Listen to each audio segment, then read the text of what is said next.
Hello everyone, welcome back to another Brawl Busters video. So I mentioned before that I was probably going to make more videos, and this time we're going to be focusing on 1v1. But seeing as it has been such a long time since anyone fought in a 1v1, I think we could use a little history lesson before we actually get into this. Let's take a look. Have a seat, friend. Let me tell you a story. The year was 2011. Minecraft was on the rise, the Occupy Wall Street movement was in full swing, and the world was on the brink of total destruction. But none of that mattered because the hottest new thing since sliced bread had just come out. Brawl Busters. Fight your friends, your enemies, and your frenemies in this 3D action-packed shooting McBrawler extraordinaire. TV players the world over couldn't get enough of this hot new phenomenon. And by golly, it might just be the closest thing to perfection that mankind has ever produced. But there was one thing missing. "That's it!" exclaimed one buster. "How will we know who the very best is?" And so the busters set about sectioning off parts of the maps that they deemed fit for 1 versus 1. Some were good, some were bad. Some were bad, but they looked like a thrill, so they fought on them anyway. But the busters wanted more. They begged, pleaded even with Skyglobe. And what Skyglobe gave the busters was the most perfect, balanced, well-thought-out, true test of skill that anyone could ever imagine. And since then, Brawl Busters has gone on to become the most beloved and best-selling TV game of all time. Well, as much as I wish that were how it turned out, like most updates put out by Skyglobe, this one came with its fair share of downsides. And like I mentioned briefly in my previous video, I think there's a lot of ways we can improve 1v1, but rather than just talk about the ideas, I think it would be much better if I could actually show them to you. But seeing as the game is dead now, I guess I'll just have to go ahead and dust off the old time machine here. I don't even know if this thing still works. Guess we'll just flip the switch and hope for the best. Time warp in 3, 2, 1.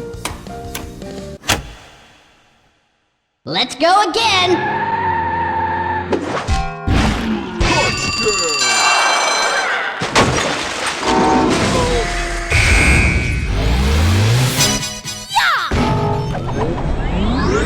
Mastering!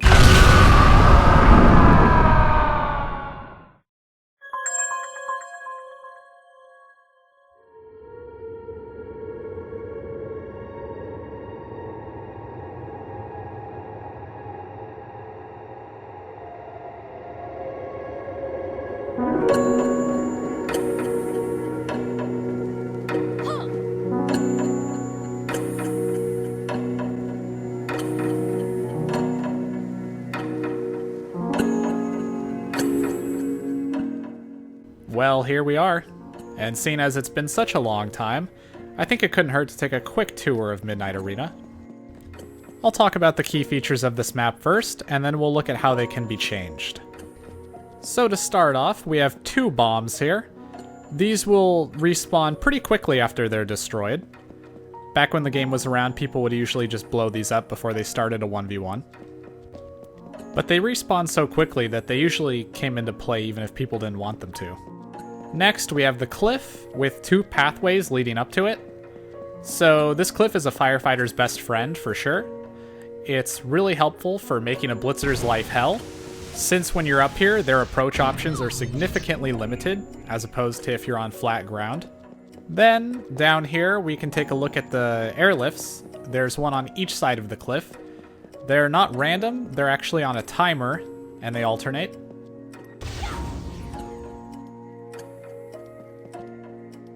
Over in this corner of the map, we have a punching bag. Unlike most objects that you can get items from, this one is not destructible, and it can block attacks. Speaking of destructible objects, there's a variety of them around Midnight Arena. We have TVs in the middle, cones next to the punching bag, and speakers over near the cliff. And of course you can obtain items from destroying these. And finally we have the electric barrier that goes around half of the map. You take a very small amount of damage from this if you stand next to it. It never really came into play that much in 1v1s as far as I know, but if you had someone in a combo right next to it, I guess it could play a part there. So yeah, that's pretty much Midnight Arena. Now when it comes to potential changes, there are 2 categories that I have. The first are changes that I think would be strictly good, and the second are changes that I could go either way on. Alright, so to start off we have the bombs. Bombs, in my opinion, should not exist in 1v1. I think that these should be removed. They played way too much of a part. Every time there was a match, somebody would always get hit by the bombs because it's just unavoidable. Even if you try to destroy them, they're going to respawn. So they just got in the way of matches, and most players, I think, would prefer if they weren't there. Next, we have Item Obtain.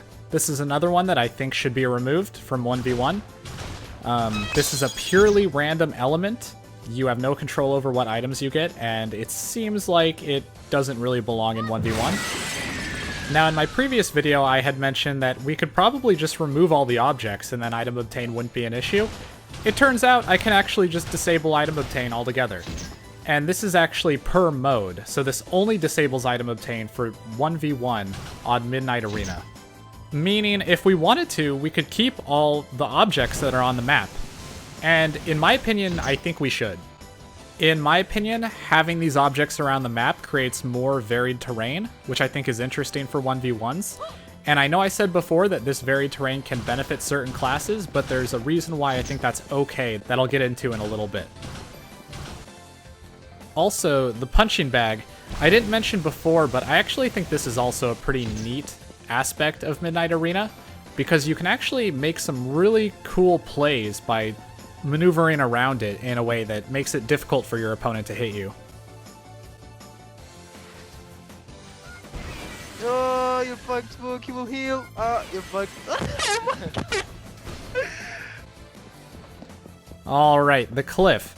So I think the cliff is fine. I don't think it needs to be changed at all. Same with the airlifts. For the same reason that I think the terrain and the objects are good. I think it provides interesting gameplay, especially the dynamic between Firefighter and Blitzer trying to play around on the cliff. It can be pretty interesting for a 1v1. And finally, we have the electric barrier. So I could go either way on this one. I'm sure there's some people that feel like it probably shouldn't be here, but in my opinion, it played such a small role most of the time, I don't think it's a big deal. And I think that's it for Midnight Arena.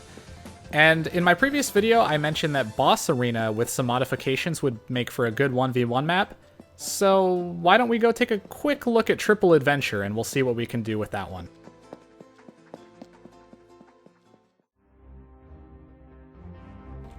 So, this is Free-for-All Triple Adventure.